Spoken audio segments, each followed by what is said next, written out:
Welcome to the Megyn Kelly Show, your home for open, honest, and provocative conversations.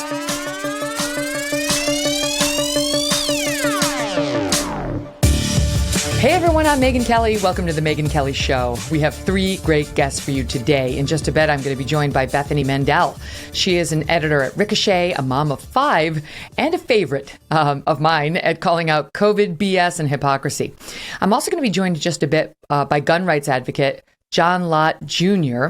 about self-defense, concealed carry, and gun storage laws, as well as California Governor Gavin Newsom's just announced plan to restrict guns. We're seeing more and more of this in the wake of that school shooting in Michigan. But will more gun laws solve any of our problems? But first, my old pal JD, Janice Dean, is here.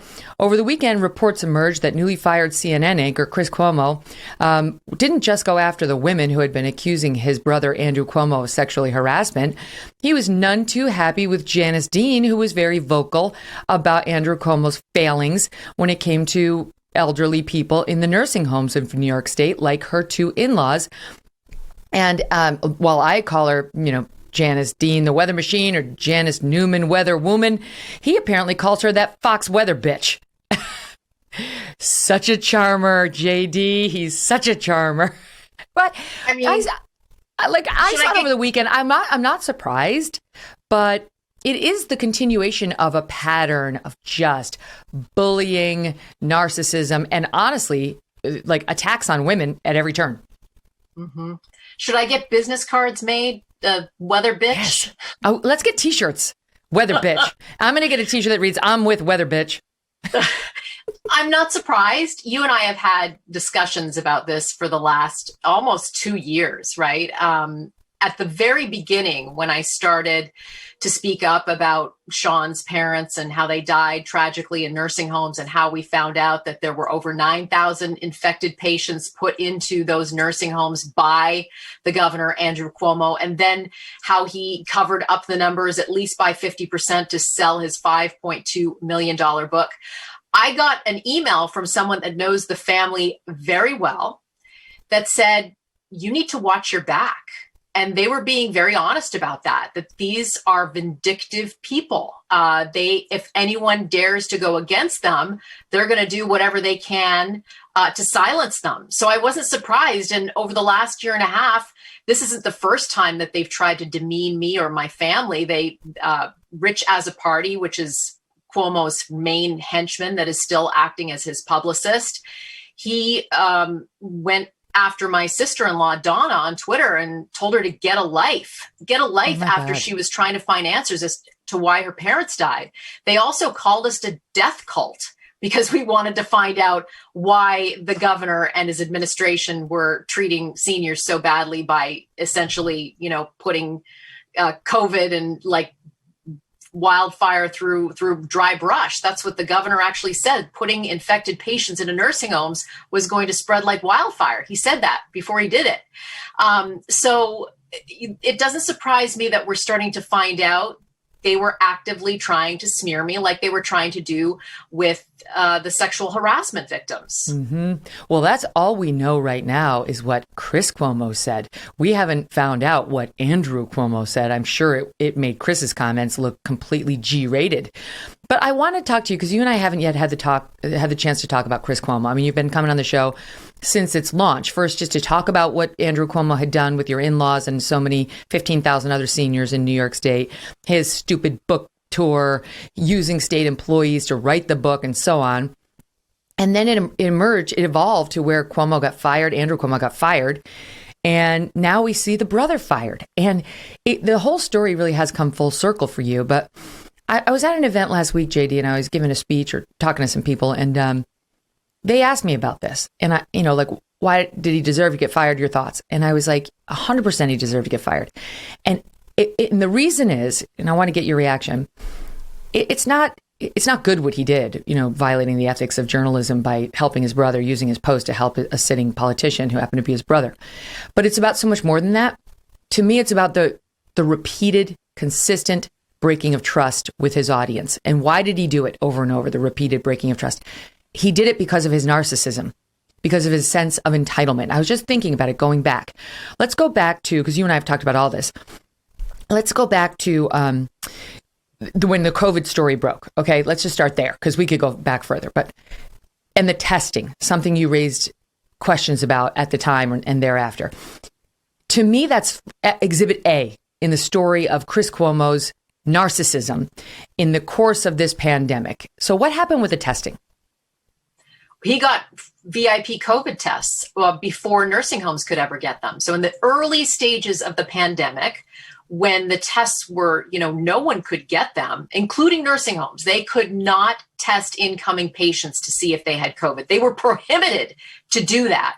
But in the meantime, we learned that Chris Cuomo and others, friends and family, were getting VIP COVID tests. And what had to happen was the testing had to go to their homes. So the state resources, the people from the hospital or the state troopers would go out to the Hamptons to do the test on Chris Cuomo.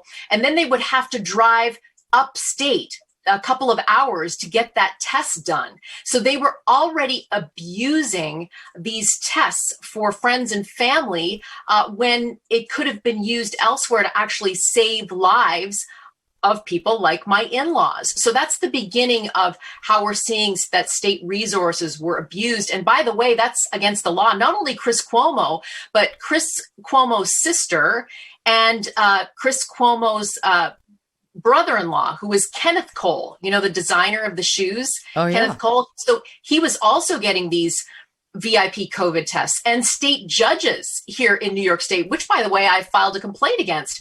That's like giving a gift to somebody, a state judge, and that's also against the law. She's not supposed to be abusing her power to get these perks like a VIP COVID test that essentially no one else could get.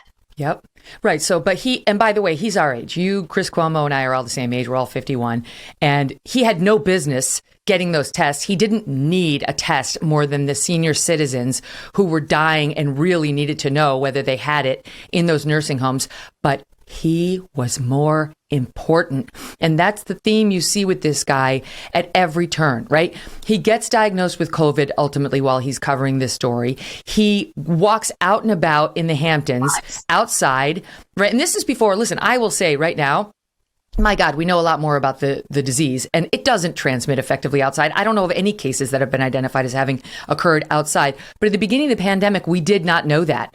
And Chris Cuomo thought, even though he'd been diagnosed with COVID, it'd be just fine for him to walk around the Hamptons, even though no one was doing that at that point. People were still very terrified of the virus. Why? Why was he okay doing it? Because he was more important. And we wouldn't have even known it if it hadn't been that guy who wound up speaking to the Post, right? Who's like, I told him he should be quarantining and he yelled at me. Yeah. And he lied to his viewers as well, right? Every night he was pretending to do his show live from his basement. Meanwhile, he's out doing whatever he wants and he gets caught and he threatens the guy on the bike. I think Tucker Carlson had him on his show. And this guy is a Democrat. He admitted that. He was like, but I'm seeing Chris Cuomo, the hypocrite who's supposed to be inside quarantining because he apparently has COVID. Yep. Which he probably found out from one of Andrew's tests that should have gone to an elderly person. So then after that, we see the fake emergence from the basement tape. I mean, the most absurd CNN segment ever. And that's saying a lot. He literally fakes his emergence from the basement as the very first time. It's a lie. He's lying to his audience. It's a massive break of trust. It's CNN's fault 100%, just as much as it is Chris Cuomo's. That is not just a Chris Cuomo problem. Another break of the trust. And then let's not forget I'm not exactly sure where this went in the sequence, but remember the infamous Fredo tape where some guy in a bar called him Fredo. Now, you know as well as I do, when you're in the public eye, sometimes people call you nasty names. It's happened to me. It happened to you just by Chris Cuomo, right in the middle of the segment. And Chris Cuomo went off on the guy. Do we have the soundbite? I think we've got it. Yeah. Listen, remember this. I thought that's who you were. No, punk-ass bitches from the right call me Fredo. My name is Chris Cuomo. I'm an anchor on CNN. Fredo is from The Godfather. He was that weak brother. Isn't that your brother? And they use it as an Italian aspersion. Any of you Italian? Are you Italian? It's a fucking insult to your people. It's an insult to your fucking people. It's like the N-word for us. Is that a cool fucking thing? You're a much more reasonable guy in person than you seem to be on television. Yeah, but if you want to play, then we'll fucking play. If you got something you want to say about what I do on television, then say it. But don't call me a fucking insult. Hey, listen. What? I don't want any problems. Yeah, you're going to have a big fucking problem. What's the problem? It's a little different on TV. Don't fucking insult me like that. I didn't insult you. Oh, look at him. Such a tough guy. Fucking. It's an Italian. You know what? I am Italian, Chris Cuomo. Di Maio, off the boat from Italy on my mother's side. And you are Fredo. But what does that show to me? Because I look at that, JD, and I think, contrast that. Mr. Tough Guy with his steroid-infused, that's my guess. I don't know if he's on steroids, but it certainly appears that way. Workout videos. And contrast that with what happened to Tucker. Tucker gets approached in a fishing store by some guys with his family, minding his own business. And what does he do? He tries to de-escalate the situation. He tries to politely move on. He doesn't let it turn into some viral moment. It did, only because it's Tucker. But the contrast between the two men is pretty stark. Right. And that's why I believe that there are probably not one, but several texts with maybe more choice words than just the B word, the B weather girl. These guys have abused the Cuomo name since the very beginning, right? And they've never really had to do anything but get away with stuff. And I didn't know Mario Cuomo, obviously, and I wasn't in New York when he was governor. But from people I've talked to, they say he was a kind man. He was kind to people. So it's just such a travesty that these men used their name for power and just disgraced their father's name. And I bring back the Tappan Zee Bridge, because they have just disgraced that name so much that it's really hard to even see the sign when you're crossing over the bridge. It's right? So true. Why should all the families like yours who lost loved ones thanks to Andrew Cuomo's order, or women who have been harassed by Andrew or Chris, I could go on, have to drive over that bridge and be reminded of it, because Andrew needed to rename the Tappan Zee Bridge, which we've all had forever here in New York, the Mario Cuomo Bridge. My GPS lady's so confused. I go by it every day. I'm halfway there. She's like, coming up, the Tappan Zee Bridge. Then you go like another 50 yards. She's like, the Mario Cuomo Bridge. Even my kids are like, no. It's too bad. And I feel really bad for the families. I've never brought up Andrew Cuomo's daughters or his mom or any of Chris Cuomo's family members, because, they're not responsible for these people's behavior. But I do feel for them, seeing what has happened to these brothers in the last year and a half. I mean, really incredible. If you had told me last year at this time, when I was ready to give up the fight, I literally was writing my last op-ed thinking, these guys, my voice is never going to be heard loud enough, right? He's got an Emmy. He's got his book deal. He's on every single late night show on the CNN program, the pandemic politician, perhaps a president one day. If you had told me that both brothers would be out of work this time last year, I would have said you were completely insane. Mm-hmm. Right. Exactly. But it didn't quite work out the way they had planned. And that's, you mentioned Rich as a party, that guy who's still Andrew Cuomo's spokesperson. He's the one. So the New York Post has this article saying, Chris Cuomo schemed, quoting now from the report, schemed to discredit Fox News meteorologist Janice Dean, allegedly calling her that Fox weather bitch, in texts after she criticized his brother Andrew. He texted with Andrew's staff. Oh, remember how we were told he only did that with respect to the women who came forward against him and accused him of sexual harassment? Oh, also this woman too. He texted with Andrew's staff, how to defend his brother and discredit Janice Dean, saying, and this is, again, the Post is quoting a source who saw the communications, any help painting her as a far-right crazy? And then Rich as a party says to the Post, I have no knowledge of this ever happening. And you must ask, why then did the AG not put anything about it in her report or ask any of the relevant people about it? Rich as a party, JD, has no memory of anybody conspiring against you, even though his own comment on you was on the record attributed to him. And I quote, last I checked, she's not a credible source on anything except maybe the weather. So his word is worth zero. But how about Chris Cuomo trying to paint you as, quote, a far right crazy? I'm not surprised. And not just Chris Cuomo, by the way. The blue checks and reporters. I've had many reporters want to do this story. And when they do, instead of the main focus being a meteorologist who had a terrible atrocity happen within her family, 2 family members close to her dying in New York nursing homes, and her trying to find answers and accountability, it's always, oh, but she works at Fox News. Oh, so she must have voted for Trump. So let's go dive into her Twitter feed and all the articles that she's ever written to try to, discredit her because she's probably a right-wing loony. It's not just Chris Cuomo. That's the go-to. And that's what's really sad. I think to myself, Megyn, what if I worked at another channel? What if I worked over at CNN and we found out that Tucker Carlson was trying to do Oppo research on me and trying to find out who I voted for, or if there was any, problems with maybe the husband's record with the FDNY. I believe that they did do a deep dive, and how unfortunate that not only the family that's trying to smear my name, but actual reporters that want to try to do a story, a New York story of trying to do something good to find out answers for family members and over 15,000 that died. It would be quite a different story, I think, if I worked at another network. Yep. All you have to dangle is Fox News, right wing. And I mean, honestly, it's got all the stuff in it, right? You're crazy because they're wondering if you're a Republican because you're at Fox, and you're a woman, and you're a bitch, crazy bitch, far right Republican. Okay, so that's Chris Cuomo, such a classy guy. His way of attacking you for, wait, what were you mad about again?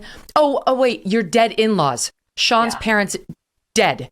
And Sean, who's a hero 9/11 firefighter who's never spoken out. The man only wants privacy, dignity. He's the kindest, honestly, he's the most elevated person. He just doesn't get sucked into these things. You're your own kind of fighter.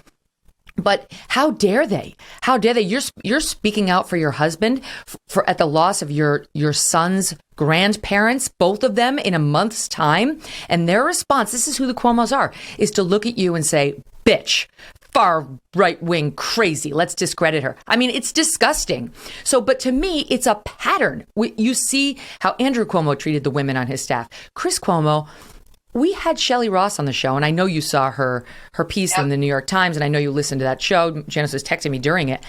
Shelly Ross was one of the many women who Chris Cuomo diminished. He doesn't even deny it. But it was part of a pattern. It's not any one act. It's a pattern of him being narcissistic, misogynistic, and believing he can get away with anyone because he's a Cuomo. Here's a bit of what Shelly told me when she came on the show. At this moment, here's this guy who's, an anchor, a talent at the network. You're in a very well-respected position there. You've been there almost 20 years. And what goes through your head as this guy has the nerve to squeeze your ass? It was belittling. It was clearly a power trip. It to make me feel, you're no longer my boss. I can do anything I want with you. He knew something in his head said he couldn't do that when I was his boss. Maybe he thought he would get, I would fire him or something. But it was meant to diminish. Chris Cuomo's over 6 feet tall. I'm 5'2". I'm under 100 pounds. And it was overpowering, and I certainly didn't like it. She wasn't alone. You had his executive producer on Cuomo Primetime was reportedly pushed out. She had to resign because she couldn't deal with his bullying. She went over to the digital property. There was a woman who came forward when he was, on ice during his alleged suspension. We haven't heard anything about that report. I don't want to give it credence because we haven't, but CNN says it's why they wound up finally pulling the trigger. There's you. It's just because I'll tell you, one of the things that's on my mind is I've heard of more than one person say they feel bad for Chris Cuomo. He lost his CNN show. He lost his Sirius XM show. He lost his book deal. And I've heard some people say, like, he was just trying to protect his brother. It's about so much more that he was wrong to handle that situation the way he did. He did do Oppo research on the women who accused his brother and then lied about it. He did use his journalistic resources against the women and then lied about it. But even if you table that, we've had a year, 2 years plus of Chris Cuomo bit by bit putting himself above his audience, above trust, and at every turn decides to side against women who are in a vulnerable position. I listened to that interview and, I said to you afterwards, what kind of man just goes up to a woman and grabs her behind at a party? You have to think to yourself, that's a guy that's gotten away with that before, with that kind of behavior. Yeah. Can you imagine Doug or Sean actually going up and doing that to someone? That's the difference between Chris Cuomo, who has gotten away with this kind of behavior for a very long time. And shame on Jeff Zucker, too. Like, exactly. Something has happened between those two. I feel like, listen, I don't know if this is true or not, but I think about those VIP COVID tests. Who did Chris Cuomo give VIP COVID tests over at CNN? That's a possibility, right? I mean, why did Jeff Zucker just know all of this information and still stick by him? And then all of a sudden, one fell swoop, he's gone. Mm-hmm. You know what? If Chris Cuomo had a conscience, he should have removed himself off the air at the very beginning. Even after the Cuomo Brothers Comedy Hour, I would actually even say I would forgive that. But afterwards, realizing that his brother was in trouble, saying, you know what, I'm going to remove myself from the situation. And if he knew he was going to help his brother out, why didn't he just remove himself from CNN? I would have given him props. I would have given him props and said he took himself out so he could help his brother. And that's good. He took himself off the air so he wouldn't be lying to the people he works with and his viewers.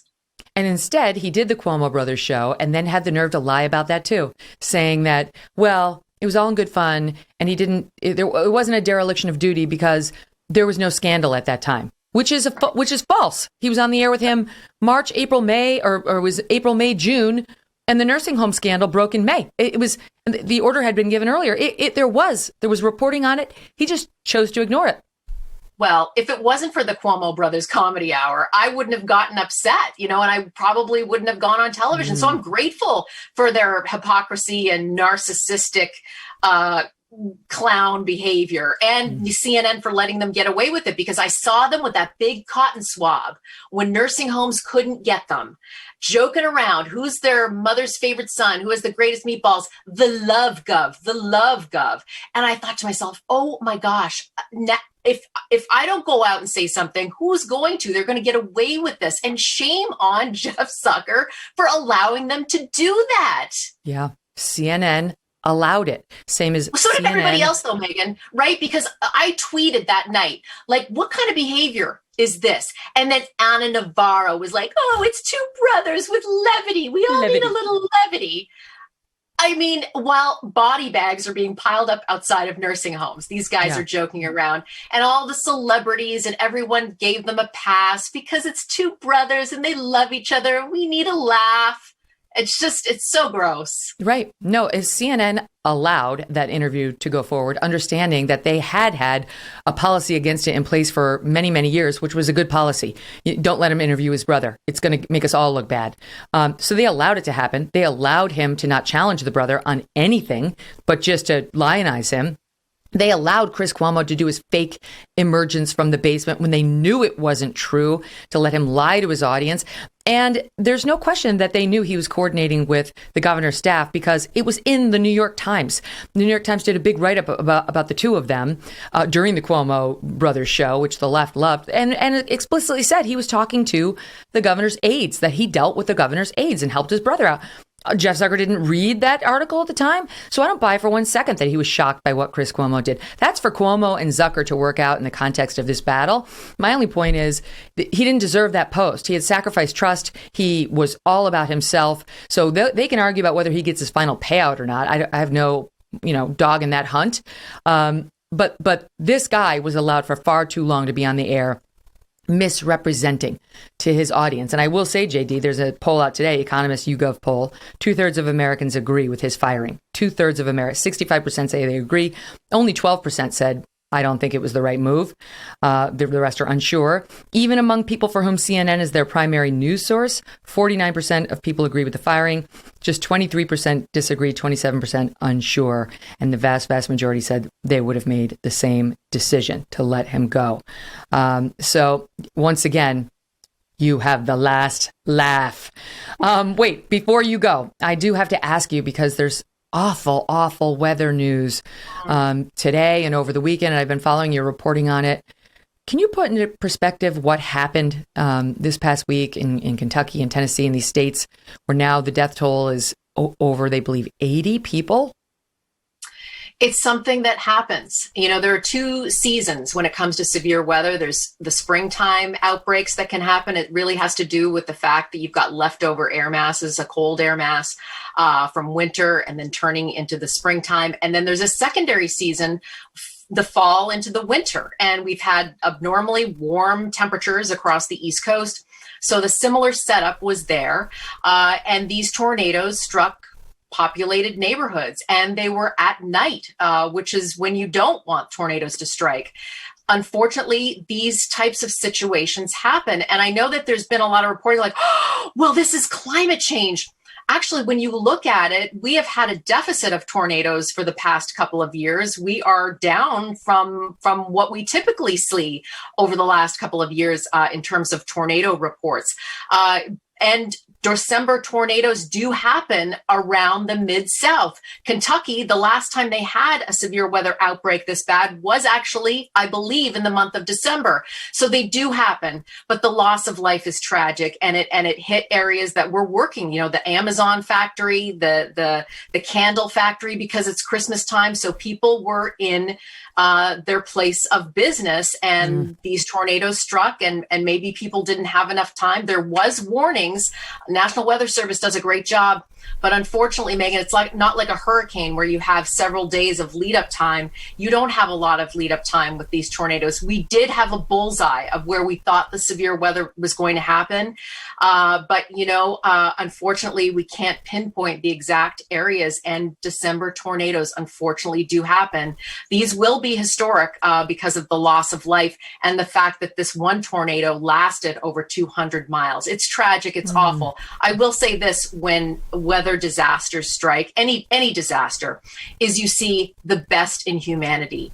Neighbors will help neighbors, strangers coming across the state line to bring water, food, blankets. And that's what we're seeing right now. We're actually seeing the best of America when a tragedy strikes and people need help. Look for the helpers. JD, so good to catch up. Love you. Miss you. I love you too. Merry Christmas, my friend. You too. A lot more to talk about later. Coming up, John Lott Jr., gun rights advocate, as more and more officials take a look at the school shooting we saw in Michigan and some of these other gun cases as a reason to tighten the gun laws in America. Don't go away. It's the holidays and you deserve a gift. How about a gift that keeps on giving you joy and comfort every day, all year long? A gift that looks as good as it feels, and a gift that will pay for itself in terms of how much more productive you will be at work. I am speaking, of course, about giving yourself the gift of an X chair. As you know, I love mine. It is by far the most comfortable and ergonomic chair I've ever used. And honestly, it's also probably the coolest looking piece of furniture I own. Not only is X-Chair the world's greatest office chair, but with its patented LMX technology, it doubles as a massage chair, and you can either cool or warm your back. Can your office chair do that? I don't think so. Now is the perfect time to purchase an X-Chair. Buy early, buy now. Here is X-Chair's holiday gift to you. Save $100 off your X-Chair just by purchasing it at xchairmk.com now. That's the letter X, chairmk.com. X-Chair has a 30-day guarantee of complete comfort, and you can finance your purchase for as little as $30 a month. Go to xchairmk.com and save. xchairmk.com. Welcome back to the Megyn Kelly Show. Joining us now is president and founder of the Crime Prevention Research Center, John Lott Jr. John's here to discuss the renewed calls for gun storage laws in the wake of the Oxford school shooting, the latest in the Kim Potter case, and the defensive gun uses that the media won't tell you about. John, good to see you again. How you doing? Great to talk to you. Thanks for having me on. You know, I was thinking about you the other night because I went out to dinner with some of my very close friends in New York, and these are all Manhattan liberals, and we were talking about the Oxford shooting. You know, this kid in Michigan, this 15-year-old who brought a gun to school, and there had definitely been warning signs that were missed or ignored, and now his parents have been charged with involuntary manslaughter, and he's facing 4 murder counts and others. The school's already been sued for $100 million, and on it goes. And one of the things that people are saying in the wake of that is we need a gun storage mandate, a law in Michigan where there wasn't one. And that might have stopped this tragedy from happening. And I'll tell you, look, unlike you, I'm not an expert when it comes to gun laws or even guns. I understand both sides. I'm the mother of 3 kids. I'm much more worried about their safety, than I am about anything else. And every time one of these comes up, I say to myself, let's put it all on the table. Let's look at all of it. Show me the reform that would have prevented this shooting. And I will go march in the streets for it. I don't care who gets mad at me. NRA, I don't care. But to be honest, I haven't yet seen the one. The ones that get proposed in the wake of these shootings just seem like comfort measures that wouldn't have prevented this shooting. And that's kind of what I'm seeing with Oxford. But when I read your piece posted, where was it? It was on Real Clear Politics, Why Gun Storage Laws Would Do More Harm Than Good. I was like, oh my gosh, this has got all the answers in it. And I wanted my New York liberal friends to hear your answers. So I'm going to forward this segment to them. But let's start there. The gun storage laws in Michigan and elsewhere. Why aren't those the answer to teenagers taking guns and shooting up people? Right. Well, I hope they're listening. But what I can say is I think you're exactly right about the reaction after these just in general. I mean, the normal law that keeps on getting pushed after mass public shootings is background checks on the private transfers of guns. And usually the point I raised there is, would it have mattered in the last case? Is there one mass public shooting this century that would have been stopped if such a law had been in effect and been perfectly enforced? And the answer is no. But yet it's usually the first law that people keep on raising that we need to have to stop these attacks. And in this case, look, it's not even clear whether the gun was locked or not in the family's home. The parents claim that it was. I guess we'll find out later whether or not that was the case or not. But what we need to talk about a little bit are the costs and benefits of these types of laws that can be there. In Michigan, they average about less than 2 accidental gun deaths for kids under 18 in any given year over the last 20 years in the state. The main purpose of gun lock laws is accidental deaths. I mean, as you are implying, referring to your kids. Nationwide for children under 10, there's 35 accidental gun deaths. The vast majority of those, about 2/3 of those, actually involve adults in their mid to late 20s who are firing the guns, who have criminal records usually and are either drug addicts or alcoholics. And gun locks aren't going to stop those types of attacks when in many cases it's illegal for people to be owning these guns, and it's not going to stop an adult in any case. But the issue that you have is that there are trade-offs. To the extent it may reduce these accidental gun deaths, you also have to take into account that people are going to find it more difficult to have access to guns to be able to go and protect themselves and their families. When you see these types of laws get passed, what you see is an increased breaking into people's homes when they're there. You see an increase in successful crimes. Gun locks make it more difficult for people to go and protect themselves and their families. And, we've had since 2000, we've had 4 mass public shootings involving schools, involving juveniles. We've had a couple others, the Parkland and Sandy Hook, involving people who were over 18, 19 in one case and 21 in the other case. My goal is to try to look at on net what saves lives. And while I understand the desire for many of these types of laws, I worry that they're actually going to increase the number of deaths. What about the other argument I hear is the mass carnage that can be inflicted so quickly with a gun? That's reason enough to crack down on firearms. And, certainly you mentioned anything like an AR-15, and that's the argument you'll get. What's the response to that? Well, surely guns make it easier to kill people, and it makes it easier to go and kill people quickly. But guns also make it easier for people to protect themselves and prevent bad things from happening. So people focus on the AR-15 that you mentioned. I think there's a lot of misnomers about what it is exactly, and surely things like entertainment television creates a lot of that misimpression. Over last year, if you look at ABC, CBS, NBC, and Fox, their police shows, about 80% of the time that criminals were using guns, they're depicted as using machine guns, often being referred to as AR-15s in many segments. But you're talking about, in actuality, a semi-automatic rifle that fires the same bullets with the same rapidity, doing the same damage as any semi-automatic hunting rifle. Right. Now, if you want to go and ban all semi-automatic guns, just so people know, semi-automatic gun is one pull the trigger, one bullet comes out, it reloads itself, one pull the trigger, one bullet comes out, and so on. It's not a machine gun where if you hold your finger down, bullets will continue to come out as long as you have your finger depressed on it. The thing is, though, civilians benefit from having semi-automatic guns for self-defense. The alternative is a manually loaded gun where you have to physically put another bullet in the chamber yourself after you fire. And, if you're facing multiple attackers, or if you fire and you miss, or if you fire and wound somebody, you may not have the luxury of time to go and manually reload your gun at that point.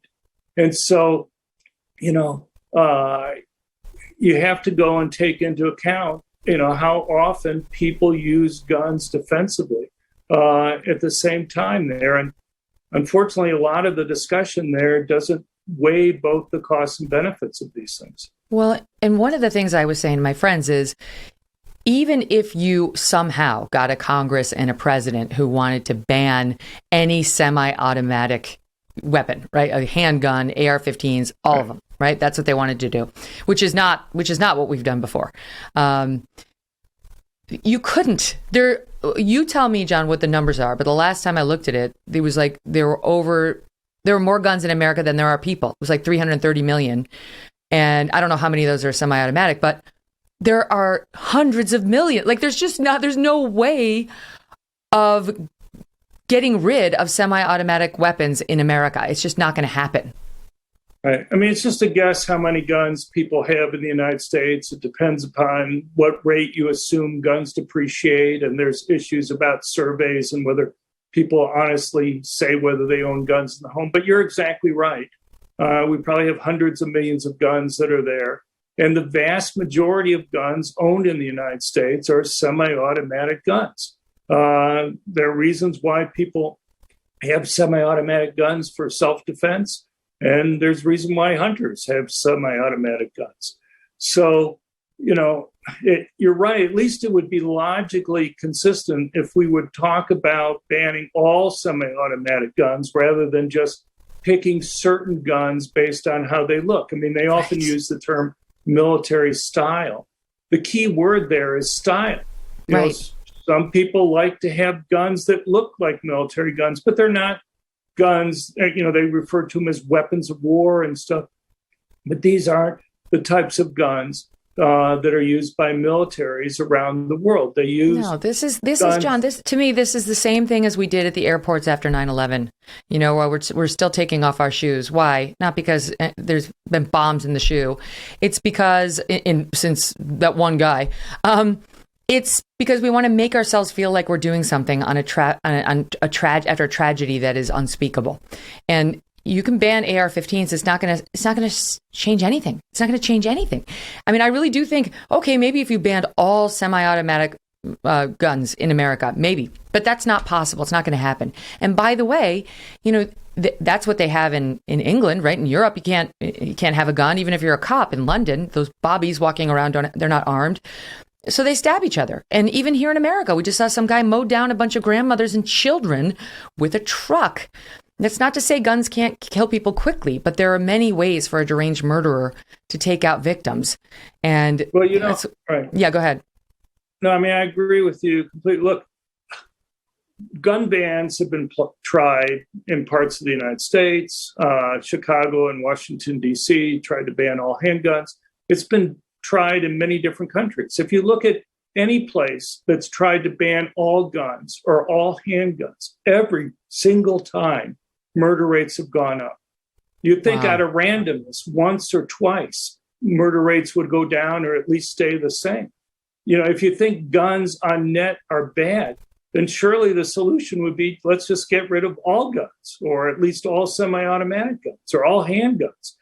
And yet, there's a reason why you see that murder rates go up every single time, often by large amounts, even in island nations that have tried it, like Jamaica or Ireland or the UK. Only the law-abiding citizens turn in their guns. The criminals keep theirs and use them for ill. Hold on. We're going to come right back with John Lott. More I want to discuss with him. We're going to squeeze in a quick break. Don't forget, folks, you can watch The Megyn Kelly Show live on SiriusXM Triumph Channel 111 every weekday at noon East. Or you can listen to it live. And you can watch the full video show and clips by subscribing to our YouTube channel, youtube.com/Megyn Kelly. If you prefer an audio podcast that you can listen to whenever you want, subscribe and download on Apple, Spotify, Pandora, Stitcher, or wherever you get your podcasts for free. And there you'll find all of our archives, something like 220 shows now. Check it out. If you're a homeowner who's been focused on your budget, focused on your future, and focused on finding the right option to save money, it is time to consider a mortgage refinance. Right now, while rates remain near all-time lows, it only takes 10 minutes to get started when you call American Financing, America's home for home loans. It is where you will learn about custom loan options that can save you up to $1,000 a month. That's right, a month. Because at American Financing, they do more than just lower your rate. They look at your entire financial picture, finding every way to help you save. No pressure, no obligation, and no upfront or hidden fees either. So why not learn more? They will give you a free mortgage review, and you may skip 2 payments if you choose to move forward. Think of the difference that can make, and then give them a call at 866-887-1201. That's 866-887-1201, or visit AmericanFinancing.net. That's NMLS 182334. NMLS ConsumerAccess.org. So, John, especially with the crime rates going up as they have been, a 30% increase in homicide rates in our top 12 cities, our largest 12 cities in America year over year, people are thinking about how to protect themselves.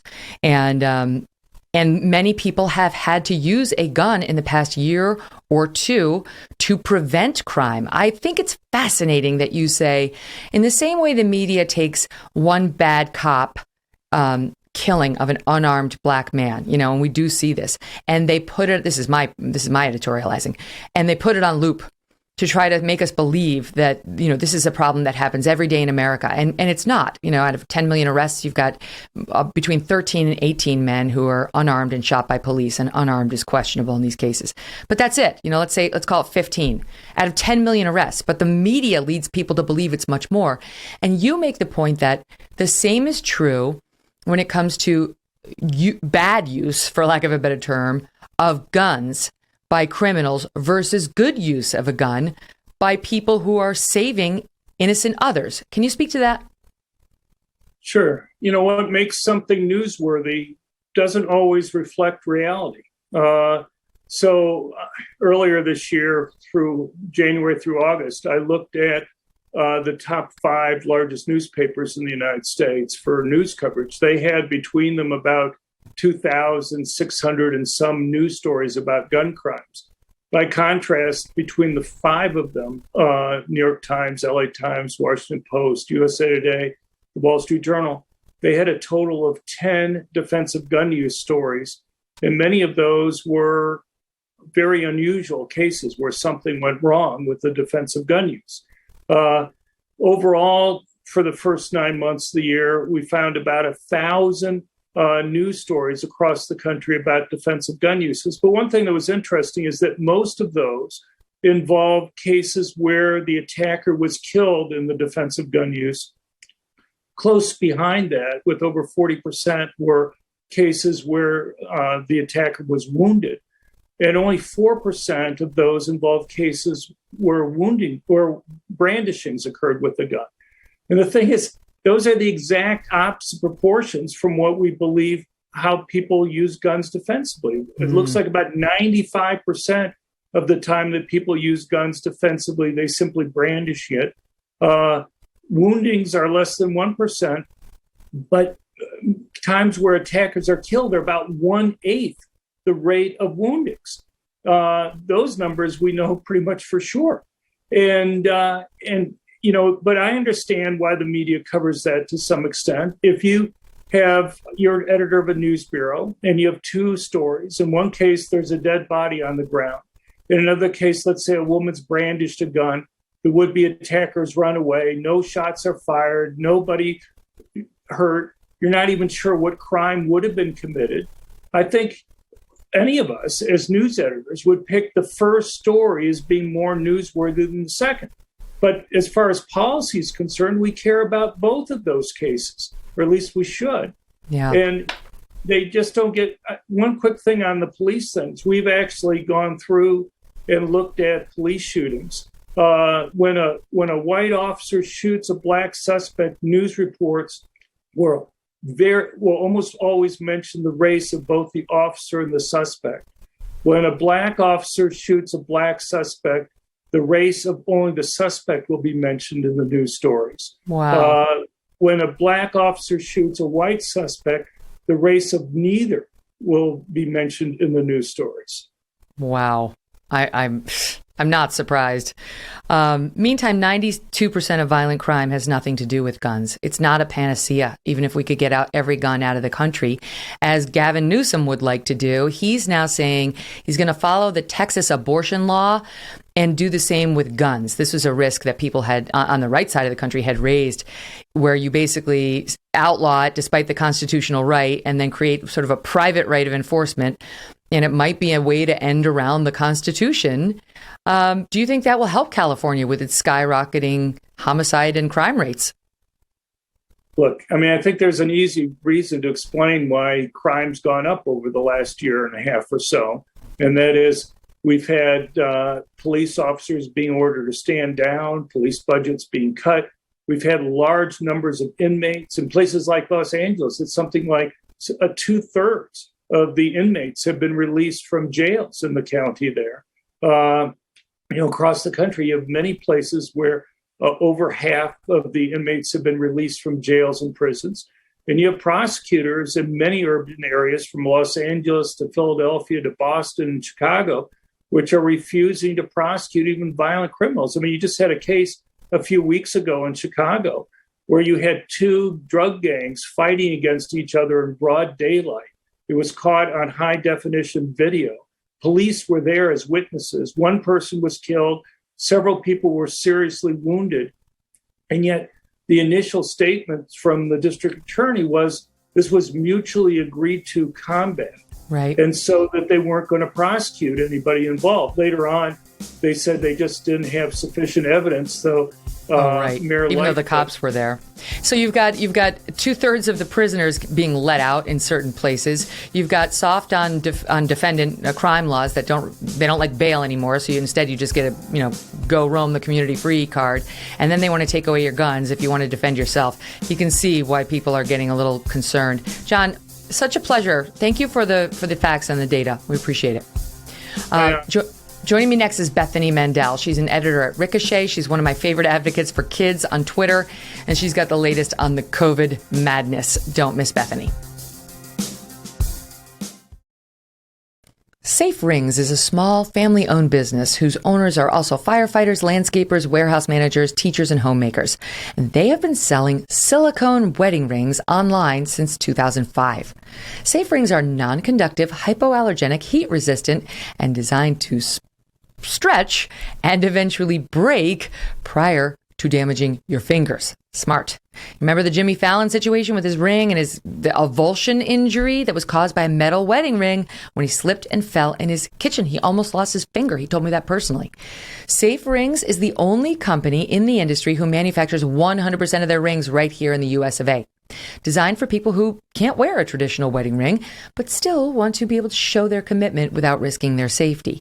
Electricians, linemen, police, fire, construction workers, military, mechanics, and on the list goes. They're also great if you have an active lifestyle and you enjoy things like biking, hiking, lifting weights, swimming, sailing, etc. It's kind of awkward to have your wedding ring on for some of those things.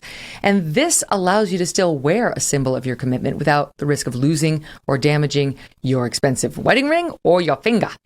You can also customize your ring with an engraving on the inside or outside to make it completely unique. Their biggest sale of the year is going on right now, so there's no time like the present to give Safe Rings a chance. Head on over to saferings.com/MK. That's saferings with a Z.com/MK to get 15% off on all rings through Christmas. Welcome back to the Megyn Kelly Show. Very excited to chat with my next guest. I've never met her real time until today. She's a mom of 5 who homeschools her children and somehow finds time to school the left on Twitter too. How is that even possible? Bethany Mandel has become a powerful voice for children's rights in the wake of COVID. She's also editor at Ricochet, a contributing writer at, I never know how to say it, Deseret News? Deseret, I think. Thank you, Bethany. Deseret. And also she has a new project involving a book, which we'll get to. Bethany, so fun to talk to you live. You too. And we have met in person like a bazillion years ago. I was just joking with your producer before we came on. And I joked before I went on air with you in person when you were hosting Fox that I was drunk. And your producers came in and they were like, "I'm sorry, ma'am. Was that a joke? Because we cannot have you on air if you're actually drunk." And I was like, no, I'm just kidding. Just kidding. You've got to be kidding me. And they like sort of powwowed before they came back and were like, "Okay, we will let you on air if you swear." How many years ago was this? 6 years ago. Oh, man. All right. Well, other than that, I've never met you before, and I'm excited for this talk because I'm a huge fan of yours. I fell in love with you really on Twitter, where everybody, you battle anybody and everybody. But you were one of the ones early on to say, like, love grandma, but lockdowns, this is insane. And it was before it was like okay for a large segment of the population to say that. Now that's more than half the country saying that. But back then you were kind of alone. And so it was a risk. And you were 100% right. So in the news today, we've got stories. This made the viral rounds the other day of kids at Capitol Hill Elementary School in Portland, Oregon, sitting on buckets to socially distance from their classmates outside in 40-degree weather. That's also happening in New York City. It's not just Portland, and it's cold in New York. All of this is madness. As far as I understand, there are either no or almost no documented case of people getting COVID outside, and yet still we punish the little ones, Bethany. Yep. Yep, it's really infuriating. So I wrote a column about this today for Deseret News. I didn't even wait for my editor to say that he wanted it. I just sent him the column, and I was like, I'm really angry, and usually that's when I write good stuff. So here's a column for you if you care to put it on your website. So it's right now on DeseretNews.com. But I'm basically talking about this, and I think the turning point and the final screw in the coffin of Terry McAuliffe's campaign in Virginia was when he had Randy Weingarten on, and it was like his sort of final push. And by having her on, he said, this is the status quo as far as he's concerned for Virginia schools. And she was the reason why kids in Virginia didn't go back to school, why things still feel like a prison. I honestly think that it's probably better in some prisons than it is in public schools around the country. And now Jen Psaki is out there saying, it's not really so bad. And my 3-year-old does it. My 3-year-old eats outside. So, what's the big deal? And if that's going to be the Biden campaign's message in several years and going into the midterms, they're going to get absolutely buried because this is absolute insanity to see people on one weekend, shoulder to shoulder at concerts, at Broadway shows, at restaurants, doing normal things. We can do normal things as adults, but then on Monday, kids are in school wearing masks, silent lunch, facing a wall, sitting on the floor, social distancing at lunch, as if they were the most at risk instead of the least at risk. Yeah, exactly. Even unvaccinated, they are the least at risk. And by the way, so Jen Psaki's focus group of one is infuriating. With all due respect, I don't really give a damn that her kid has no problem with it. Her job is literally to listen to the millions of Americans with different feedback and come up with policy, her boss's job, that makes sense. I don't want to hear one more word about her kid and how delightful it is for them to be in a mask. Tell it to, this reminds me of, this is full screen too for my staff. Tell it to this kid who's hearing impaired. A mom tweeted this out. My hearing impaired son drew this picture in October. He wears one hearing aid, and you can imagine the challenges he has faced. We went back to school in August 2020. Her little kid cannot understand what anyone is saying because their mouths are covered. There was a lawsuit. There was a lawsuit, Bethany, by parents with kids who have disabilities against DeSantis in Florida, saying his law that he signed, saying I'm not going to mandate masks, and I'm not going to allow anyone to mandate masks, is what he said. Yeah. Parents can make up their own mind, but I'm against mask mandates in this state. They said it's not fair to the kids with disabilities. They won't be able to go to school. They're immunocompromised. They have to be assured that everybody there is going to wear a mask. What about this kid? What about his disability? What about the fact that he can no longer understand anyone? This sweet little boy who can't complain about anything. Finally, his mother has got to say, please help him. Yeah, I'm not sure why we think that COVID is the first and only virus that has ever existed in humanity. I have a friend who has a severely immunocompromised, very delicate, medically fragile child. And during flu season every year, she pulled both of her kids out because she knew that if her kids got the flu, it would be a death sentence for her child. And so she pulled him out. I don't understand why it's any different and why we have to reorder all of society around a few really tragic cases. But the reordering of society also comes with a cost. And that's something that no one feels comfortable talking about. We talk about masking toddlers and masking 5-year-olds and high schoolers and whatever. And we act as though it's a zero cost intervention, but we're seeing those costs. We're seeing those costs in the Surgeon General's report, a 53-page sort of emergency statement from the Surgeon General saying there's a youth mental health crisis going on and rates of depression and anxiety are skyrocketing. The number of teenage girls who are attempting suicide has literally doubled. This is an absolute crisis, and it has a lot of components, but masks are part of it, quarantines are part of it, and just also the unpredictability of life for these kids. I shared last night on Twitter, I was talking to my 8-year-old, and she said, I don't remember life before the masks. Like, I have vague memories. My 6-year-old doesn't really remember it. And my 4-year-old and my 2-year-old have absolutely no memories of life before masks and life before COVID. And as a parent, I'm sick of saying we can't do XYZ because of COVID. And yep. I'm not locked down. We are living our lives every day for the last year and a half, but we can't get on, and this was another Deseret News column, we can't get on a plane because my 2-year-old can't wear a mask for 6 hours through the airport and down to Florida or California or whatever. So should we drive? Is that the answer? Right. We'll just be driving to Florida. They're saying more and more parents are doing that. It's like, okay, well, that's great for you. But if you got 5 kids driving to Florida, it really isn't all that much of a joy. It's not that easy. And by the way, with gas prices, what they are, it's extra difficult right now. And statistically, it's more dangerous. Yeah, absolutely right. And more dangerous than COVID for children, too, by the way, putting them in the car and driving them down to Florida. That makes no sense whatsoever. A friend of mine, a woman who I follow on Twitter who I love, and she had sent me this a while ago. I couldn't get it out of my head. I'm going to put this up. It's full screen number 1. It's a kid drawing another kid. And she said, this is a drawing one of my little boy's classmates did of him. And it shows her son in a mask. This kid has never seen her son's face. This child drew a portrait of their new friend with the mask. They don't know what his smile looks like. It's heartbreaking. It actually does make me upset.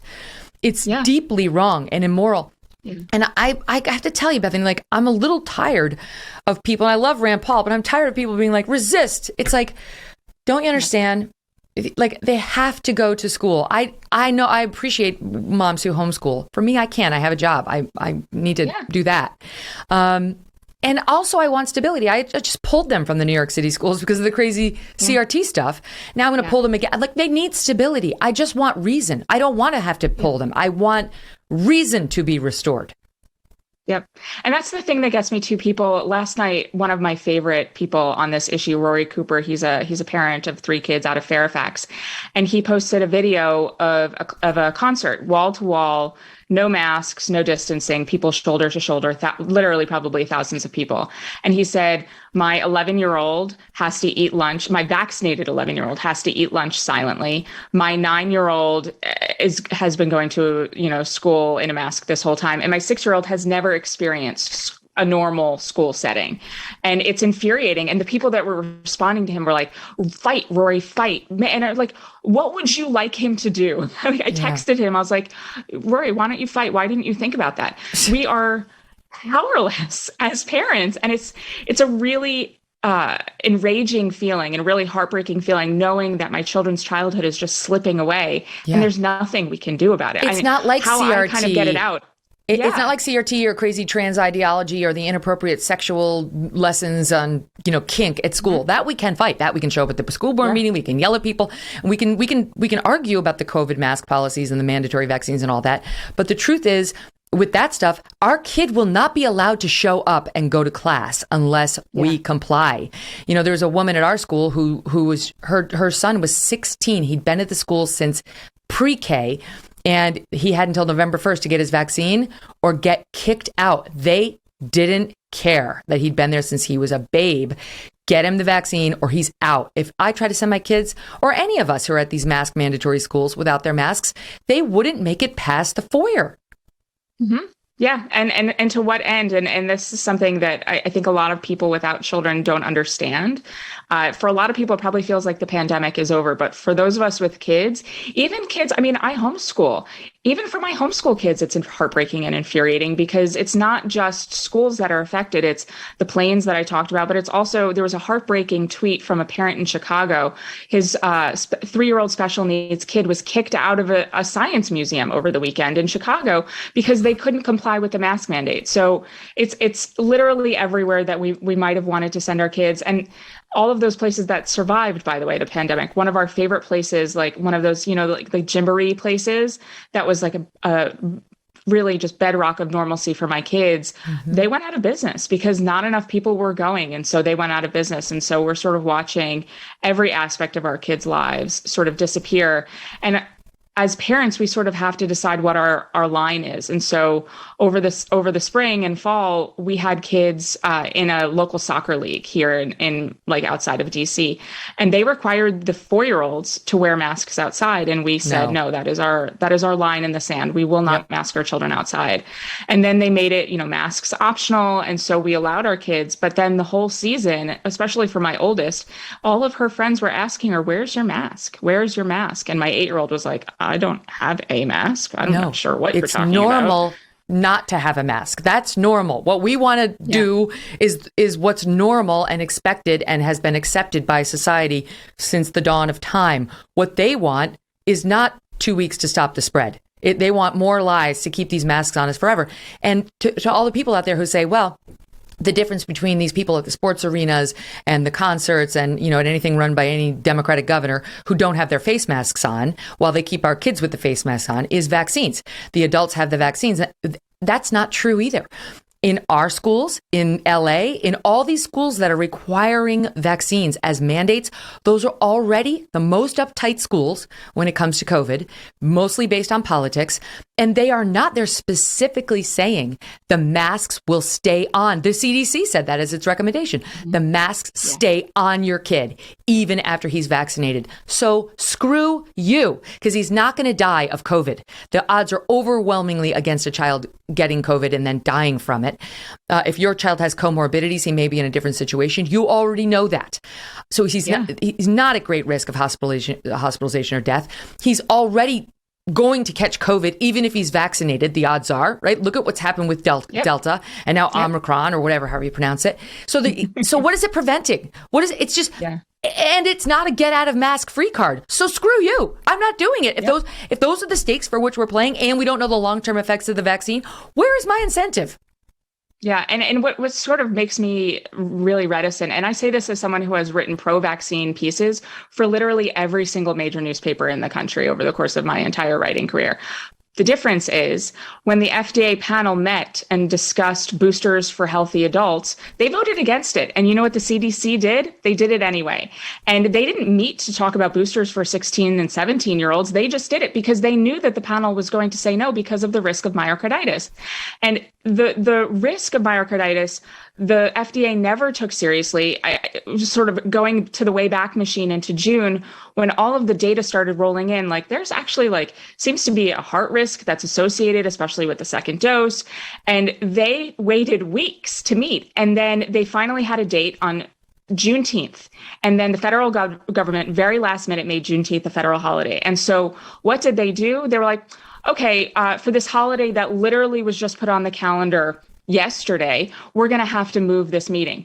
This is not a meeting about let's set a schedule and this is a literal life or death meeting about heart defects and heart sort of events that are happening in teenage boys mostly. Where is your urgency? And so for me as a parent, my trust is gone. And when I saw how big the sort of size of the study was to see if there were any adverse effects, the study size was not big enough to ever record anything. And so for me as a parent, I'm like, why would I give this vaccine to my children who are not at risk? And as a homeschool parent, I have absolutely no reason to do so. And giving them the lower dose, right? Like giving my 12-year-old who weighs less than my 10-year-old, okay? He's a boy. Yeah. She's already hit puberty. He hasn't yet. That happens. So he weighs less than my 10-year-old daughter. Why do I have to give him the 30 milligram dose because he's 12 and she can get the 10 milligram and it's fine? What sense does that make? No. Why isn't it up to me? Forgive me. This is what fucking pisses me off. This is a decision for me, Doug, and our doctor. And everyone else can piss right the hell off because who's going to tell me I've got to stick the vial in my 12-year-old and get him a certain mg that is not appropriate for his weight class, right? In any other sane society, we'd be looking at that like they do in Europe. But you have bureaucrats saying, I will tell you what goes in your son's arm or you can get out. And you know what? Maybe we will get to the point where we say, good, bye. Yeah. I mean, that's the thing. And sort of my frustration with schools in general, it extends to the private schools. They think that they have a say in our parenting decisions. And we're seeing that with any number of things, the sort of sex education conversations that they're having, the CRT conversations that they're having. They think it's up to them to do everything. And it's not. It's our place as a parent to make these medical decisions. And it's also our place as parents to sort of set for our kids, this is what we believe as a family about any number of sort of social issues that are outside of the purview of the schools. This is none of your business. Teach them math, teach them writing. And by the way, maybe if you focused on that, the test results would be a little bit better. Just saying. That's right. Who the hell told you could talk to my kid about kink? Screw you. I don't want you stay in your lane. But you raised a good point a minute ago, and I'm hanging my hat on this. David Leonhardt of the New York Times was on last week, and he's definitely more left leaning than I am, and I think than you are.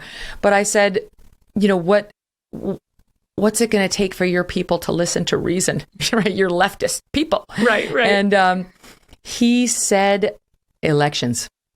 He said if there's one thing that will change the tide, Because it hasn't been, even Bethany, you mentioned the Surgeon General's report. Who's suffering most of the children from the effects of the pandemic? It's Black and brown children. It's socioeconomically disadvantaged children. It's kids with disabilities. You would think they would be at the top of the list of these so-called woke leftists. That should make them see reason and change policy. It doesn't. COVID fear rates above everything. It trumps everything. But if they lose power, it's a different story, right? So I think if they get punished in 2022, I mean, that's when we have to, that's the eye on the prize, right? November 22. Yeah, I mean, I never knew the name of my local county council members before, and now I am the biggest thorn in their sides. I will knock on doors until my knuckles bleed to get every single local official out of power where I live, because they have made life really, really unpleasant. It's like, it's the way I think a lot of people felt when Trump was elected. The diehard never Trumpers thought he was just an emergency. He himself was an emergency. And somebody I used to work with said that he thought his wife was being radicalized by Trump, like against him. She was never super political, but he radicalized her. And a friend of mine, who is definitely a established left person, when they put Steve Bannon on the National Security Council, she literally called both senators every day, to say Steve Bannon needs to come off the National Security Council. And eventually he did. He was an advisory, whatever. I think that's starting to happen to parents across the political aisle, left and right, who have seen enough is enough. I might not fight for myself. I might not be a squeaky wheel when it's me. But this is severely damaging. And by the way, what was the problem in 2019, according to that Surgeon General? Isolation, causing anxiety and depression with kids. And now, what did we do in the pandemic?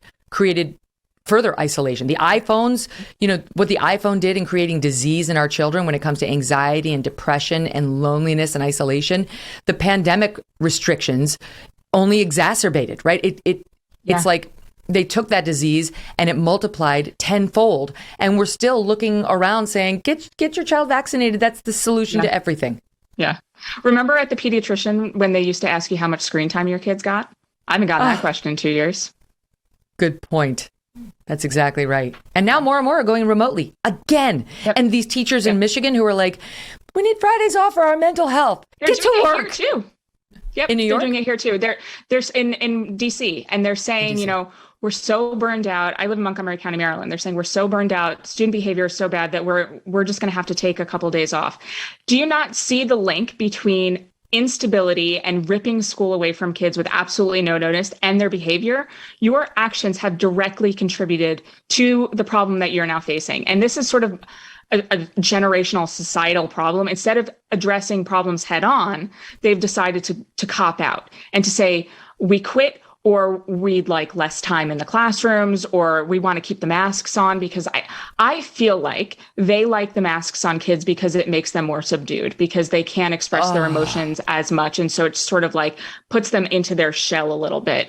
But the masks are also dehumanizing to children. And when you dehumanize kids and you make them feel like they're animals in a cage and don't let them talk and don't let them drink water during class, this is the result. When you treat children like animals, they will act like animals. Mm-hmm. Oh my God. I mean, I don't let my kids have the mask on for 1 second longer than they have to. If they forget about it, they have it on the car, I'm like, get it off your face. Get it off. It's not normal. Do not get used to it. And by the way, there was just a study out, this is in North Dakota, that took a look at 2 different school districts to see whether the masks were making a difference. And what they found at best for the mask mandate advocates was there was no difference. That's the best case scenario. But really, if you look at it, they did slightly better at preventing COVID in the school that did not have the masks. And that was what the CDC's own study in Georgia said when it looked at 90,000 students. And then they promptly ignored it. And, people don't listen. The leftists don't watch Fox News and the mainstream or, right-wing media outside of Fox. And the mainstream won't report on things like that. Just a little bit here, a little bit there. They're starting to, Bethany. I'm sensing some sort of end of patience with some, right, on the center left. But I feel like at this rate, it's going to take years before they see each other's faces at school. Yep. And at that rate, I mean, I think that we're going to see the ramifications societally forever. We're going to see increases in crime, increases in dropouts, mental health. I mean, we're already seeing that with the Surgeon General. The just monetary costs of this are going to be significant. I don't see how a lot of kids come out of this pandemic without serious sort of mental illness and problems, honestly. That's right. And then what we're told, though, and I saw this in your piece, they're resilient. Children are resilient. Yes. With this like fake Stepfordy smile that you want to smack. Yep. It's like, that doesn't mean you can just pile onto them ad nauseum in trying to ramp up your vaccination rates, that in a situation that where children's participation is not required. It's not required. And other countries have confirmed that. We're the only ones who are the lunatics. We in Australia have been the COVID lunatics. This is not a race we want to win. All right, stand by, because there's much more to go over with Bethany Mandel. We're going to have more on COVID. And she's got a new children's book out, which I think you're going to like. She's working to counter the woke drift in schools, right? It's not going to be, let's celebrate Ruth Bader Ginsburg anymore. And she's fine, like RBG. I mean, I did, God rest her soul. Not necessarily her judicial philosophy, but her as a woman. Now, what about if your child read a book about Amy Coney Barrett? How about that?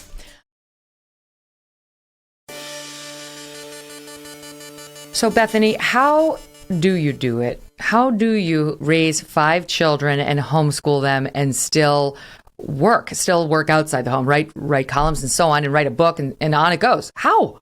Yeah. So I don't sleep is really just the answer. A lot of people, they give like answers like, I'm really good at time management. Like, sure, that's part of it. But I also just don't sleep. I'll sleep when I'm dead. Have you always been a bad sleeper, or is it that it's not that you're a bad sleeper, it's just it's not only bad. have I would 3 love hours to sleep. if someone would allow me, I would be a great sleeper. But I have every other year I have another baby in my bed or in my belly or something. I mean, basically I just don't sleep. How old are they now? My short answer. 8, 6, 4, 2, and 0. And while we were on commercial break, my husband ran up the stairs to get the baby to bring him to the basement. So, my friend just had her 5th child, and she's in New York City, and she's so funny. She says, MK, what kind of a person has 5 children? She says about herself. She's like, we're crossing over into weird now. Do you ever have people look at you with that stunned, like, 5? Yeah, no, I've noticed people's eyes starting to count now once we hit 5. And my favorite moment, and I'm happy to send you one, by the way, on our Hanukkah card, the text box ran out of room and it didn't give me a warning. And so on 180 cards, I had to like handwrite and the baby's name, because I don't say my kid's name is in public. So I had to handwrite his name on the bottom, like, That's amazing. That's pretty classic Bethany. Yeah, so there. you like yours truly do not show pictures of your kids online, but you've gone one step further. I've noticed you give them pseudonyms, and one of them is Altima. There's a lot of stories about Altima, which I love the story behind why you chose that, because somebody's like, you named your kid Altima? Can you tell us how that one child got that one name? So it really fits his personality, I have to say. So he is 4 years old, and 4 years ago, I had like a number of false labor scares. And so my midwife told me, like, I cannot have you come back to the hospital unless you're actually in labor. So wait until your water breaks. And so I was asleep and my water broke, and we got in the car and we were driving to the hospital about 45 minutes away. And he only had about 20 minutes left in him before he was like, I'm done. I'm out. I don't care where you are. I don't care what you're doing. And so he was born in my husband's Nissan Altima with like 200,000 miles or something on it.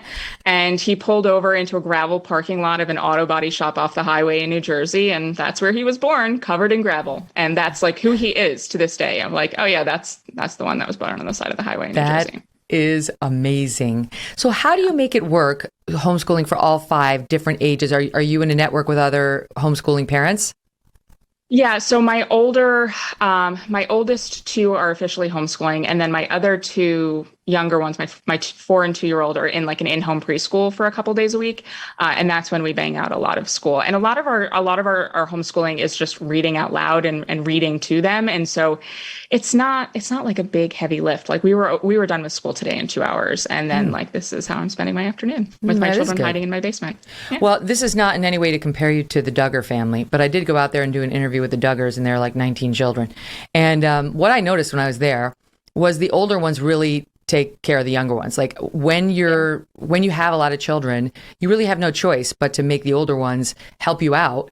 And I thought it was not the Duggar family, but that dynamic is healthy, right? Like I wish I could get my older kids to take on more of the family burden and help out like with my little guy, or even just, I've got to do a better job of getting them to help around the kitchen, around like picking up after themselves. And I feel like you probably have that down.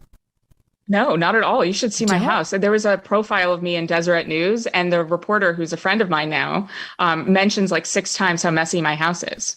She's like, "Oh, I can't fit my water bottle on her coffee table." I'm like, "Yeah, well, that is my life. It is really messy. Like this is a very tight frame." Okay, I love the bookshelves. This part of my house is okay. This is the part that's presentable. Yes, the only part. Okay, but we won't wander. The other thing I did not know about your family background, your family of origin.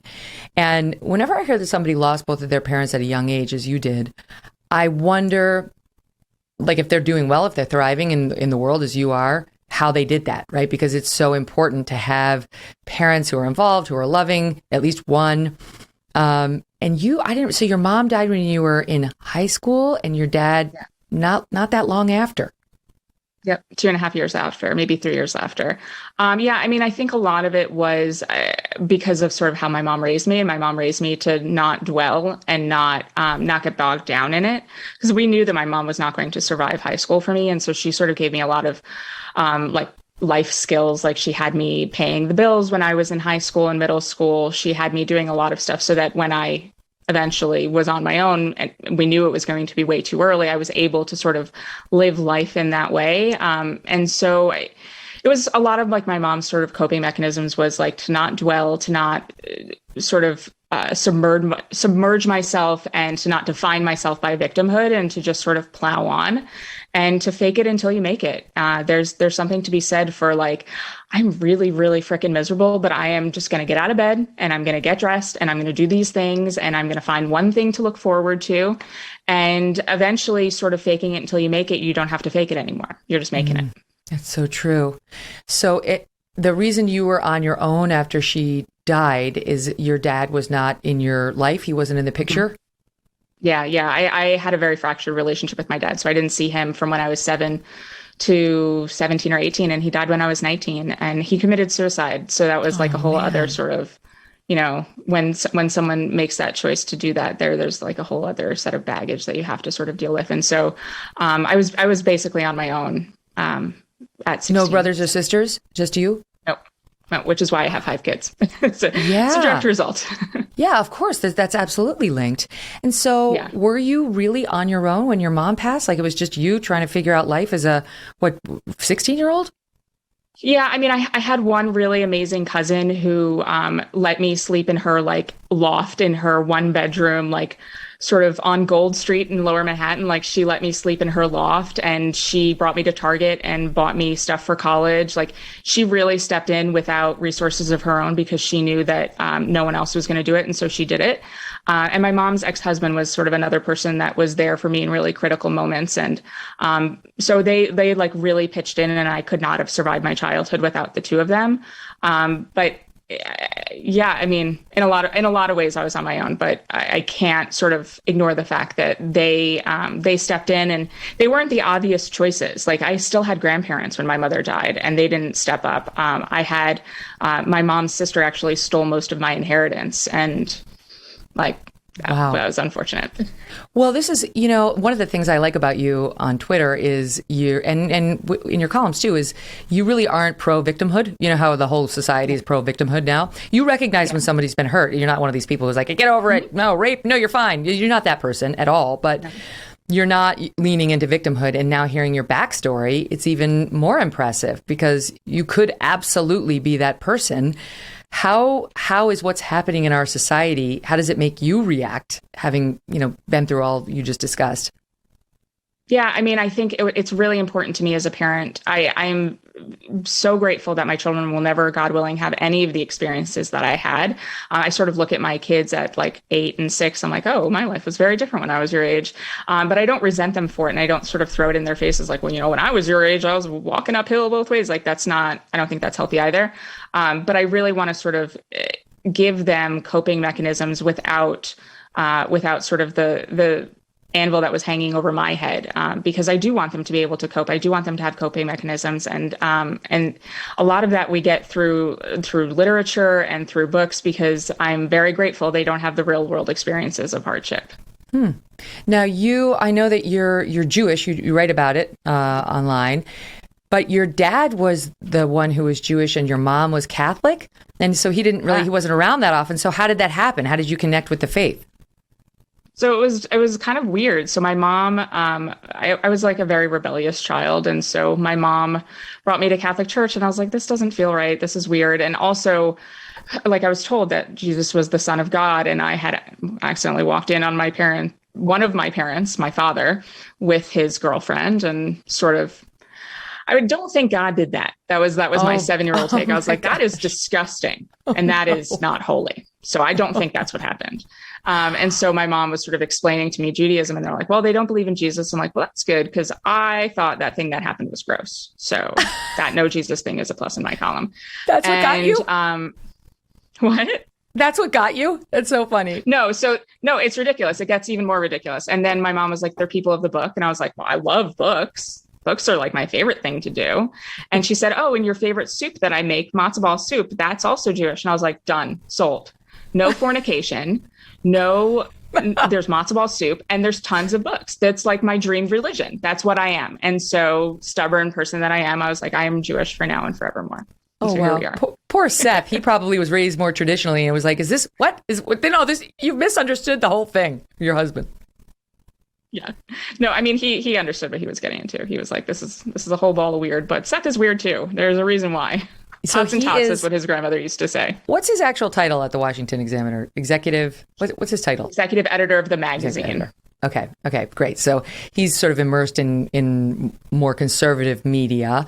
And how's that going? Like with the two of you, I mean, you're living in an area of the country that's pretty blue. Have you struggled to connect with, people in your neighborhood and your town and so on? So yes and no. So I have a really wonderful pocket of in-person friends. There was, multi-page, multi-week-long thread about me on a local mommy board that I'm still getting Google alerts about. Is it about grandma? No, I stopped reading it for my own mental health. I was like, I don't need to know. But a friend that read it was like, yeah, they're talking about how your kids are brats and about how your kid Altima pooped in the community pool 2 years ago. I'm like, okay, I feel like we don't have to talk about that on a community thread. 2-year-olds poop in the pool. I'm sorry. So, I mean, there's definitely some people in the neighborhood that are not fans, but that's one of the nice things about COVID. I don't have to deal with you because you're locked in your house, terrified. Yeah. I'm wondering, because I do see you get a lot of blowback online, and I do think very strongly opinionated women always do. I mean, I'll say that on the left or the right. There's something about you're supposed to be shyer about it. You're supposed to be a little more sorry that you've got these strong opinions. You know what I mean? And they tell Janice to just read the weather. Oh my God. Can you believe that story? Did you see? I don't know. So angry. Chris Cuomo, fucking weather bitch. Or no, I had the fucking, sorry. Weather bitch. That weather bitch. Oh my God. That's why people are like, oh, I've been hearing a little bit in my corners. I feel sorry for the guy. He lost everything. I'm like, no. You have to follow. It's not just because he helped his brother, right? That's what you will hear. I love Tucker, but that's what you hear on Tucker. That's not it. But Tucker will also tell you about all the bad stuff he did. It's been years of accumulation, right? Of distrust and bad behavior and narcissism. And that's why only 15% of the country thinks he shouldn't have gotten fired. He had no base. There was no one rooting for him to stay. I mean, why do you think that was? Yeah. I mean, it's infuriating to me that Andrew Cuomo lost his job because of the groping instead of the killing elderly. And it's infuriating to me that Chris Cuomo lost his job over this when there was any number of things that he could have been fired for: breaking quarantine and wandering around the Hamptons, or, having his brother on in the first place, which was highly unprofessional. There were so many other reasons why the Cuomo brothers should have lost their jobs. And it's frustrating that this is what they lost them over. I do think, though, with the loss of all three properties, right? The CNN show, unclear what happened here at Sirius XM. He's trying to spin it certainly as a decision to step down. But I mean, listen, no one here has said anything to me. I'm not giving inside information. I just feel like that's suspicious. You don't get fired from one job and then just quit the other. I mean, the other job would probably become more important to you than ever in that moment. And then the book deal gets taken away. But I wonder why, because it's not a situation where, the offense with respect to like the women would have been perceived in most corners as so awful he could never work again. So, I mean, what do you make of the complete implosion? I mean, I think that they just realized that he was not stable, and they were looking for a reason to offload him. And I think there might have been some sexual stuff going on too that we don't really know about. I'm not sure we'll ever hear the full story, but I think that they just realized that he was becoming too much of a liability. Well, that's the thing, because it's like there was the Shelly Ross incident happened years ago. Well, he was at ABC, but she came public with it now. There was the executive producer at CNN who left his show because she said he was a bully, and she got farmed off to the digital property. And then there was this other woman who came forward. We don't know anything about that. In the meantime, he's back there doing Oppo research on his brother's accusers and calling Janice Dean a weather bitch, asking how he can discredit her because she's upset at her dead in-laws. I mean, that's who he is. That's who Chris Cuomo is. What did you make of the other big media news over the weekend, which is Fox News's Chris Wallace stepping down from his post on Fox News Sunday and going to CNN Digital, not even like the main CNN, but CNN Digital for a 5-day-a-week show? I don't understand. I like Chris Wallace a lot. I'm not really sure what's going on there because it from the outside, it doesn't make much sense, but who knows? Who knows what's going on in other people's homes and other people's lives? And I don't know. Yeah, I know. I think that Wallace was disliked and remains disliked by most of the Fox News base after his performance in the last presidential election. And I've spent a lot of time with Chris Wallace. I know him pretty well, but I think he lost the Fox News base in a particular way, right? Like in a way that wasn't mendable. And I'm sure he doesn't like, the direction that Fox is going to. They've sort of embraced some of their right-wing leanings, and they're not as ideologically balanced as they were. But I mean, they're still the only thing on television, basically, that's in anything to the right of, everything else out there, right? It's like you got Newsmax, which doesn't really put a bunch of points on the board, though I like them. And then you've got Fox. So I just think he probably didn't feel like he was at home anymore. And he didn't have the support of the audience. And so you can sort of see where that's going to go. Not to mention he's 76 years old. It's like at that point. But God love him for taking on a 5-day-a-week job at 76. Yeah. No, I mean... 74, sorry. We'll see how it goes, yeah. I think it'll go fine because I think the CNN audience will like him a lot better than the Fox News audience did. I think they're he showed his partisan stripes, and he was right. He was on the wrong team. He was not on the team that loves him. And the CNNers, I think, will feel differently, though. I don't know. Maybe he'll wind up with the digital producer from Chris Cuomo that wound up not working out. Bethany, such a pleasure to talk to you. Good luck with... Oh, wait a minute. Shit, I forgot. Sorry, forgive me. The books. I didn't forget it. I did forget, and I need to talk about the books. So I love this idea because Amy Coney Barrett, I think, is amazing and would be celebrated by most of the left if she didn't have the stance on abortion she has. So what's it called, and what are you doing? So it's called Heroes of Liberty, and you can get our books at heroesofliberty.com. And we created a promo code for your viewers. So it's Megyn is the promo code. So you can get 5% off. But we're a literary startup, and we're producing a book series about great people who embody life values that we want our kids to sort of carry with them through their childhoods and into their adulthoods. Liberty, freedom, family, standing on your own. Kids follow these amazing people, Amy Coney Barrett, Thomas Sowell, and Ronald Reagan, from childhood through adulthood, and they're learning from example. And so, instead of sort of teaching our children about victimhood, for example, as we were talked about, we sort of teaching them about sort of standing on your own. And Thomas Sowell was a great example of that. That's one of my favorite books. And, it's not preachy, it's not political. It's just telling great stories with really incredible and engaging art. And so we're sort of teaching about the importance of family. Amy Coney Barrett, that's like sort of the theme of that book. And resilience and standing on your own is the theme of the Thomas Sowell book. And Ronald Reagan, I mean, he was just like the kindest, most wonderful president. And we want our kids to sort of have a familiarity with all of these sort of people that were so instrumental in our country's history. So folks can get the books at heroesofliberty.com and read them with their kids at night. Heroesofliberty.com. And what was the second part? Megyn. And so they can read them with their kids at night, and whatever is going on in their kids' school, they can sort of push back a little bit at home and teach their kids sort of the right way that we want our kids to be, because we can't count on the schools to do it. What's the age target range for these books? So it's between ages 6 to 12. The illustrations are really, really captivating. So they really kind of hook the younger kids in. And the prose is also like really challenging and really wonderful. It's sort of one of those like throwback books that you sort of remember from your childhood that were really sort of, I think about sort of the Chronicles of Narnia, like the really intricate prose that's really challenging, that really tells you a story. That's really what we're shooting to do. And we hope to eventually become like a more wholesome and moderate scholastic, because they've gone just completely off the cliff.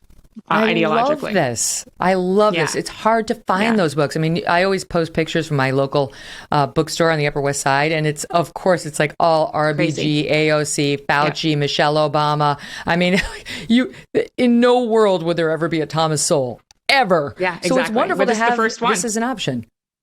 Yeah. So heroesofliberty.com, and people can use the promo code Megyn for 5% off. I'm doing that today. Abby, will you get me all three of them? It's just the three so far. Yeah, so far, and we're planning on producing one a month into the new year, and so we're gonna have John Wayne, Mark Twain, Margaret Thatcher. Churchill. That's the one I'm editing right now. Churchill is another one. Douglas MacArthur, and so sort of all of these people that our kids desperately need to know about. And speaking of resilience, my God, like Winston Churchill, you really can't get a better sort of role model for your kid. And I would love my kids to walk around saying, my hero is Thomas Sowell or Winston Churchill. It doesn't get much better than that. And of course, the left is going to be like, of course, you ignored his history of colonialism and they're all racist and so on. And it's like, okay, no one, not even your heroes were perfect. Go take a look at the FBI report about Dr. Martin Luther King and what his own Pulitzer Prize winning biographer unearthed when he was studying Dr. King and his history with women and alleged sexual assault. It's not to say that, we dismiss all flaws, but our heroes are heroes for a reason. They did extraordinary things in extraordinary times. And that's why people continue to love MLK and continue to love Winston Churchill. Bethany, thank you so much. I'm buying them right now. Thank you. And you guys should do the same. Thank you all so much for joining us today. I want to let you know that tomorrow, our friend Charles C.W. Cook will be here. Excited to talk to him as always. In the meantime, download the show on Apple, Pandora, Spotify, and Stitcher. If you leave a review at Apple, I will read it. I read them all. Also at youtube.com/Megyn Kelly. You can check out the visual aspect of the show. Thanks for listening, and we'll talk tomorrow.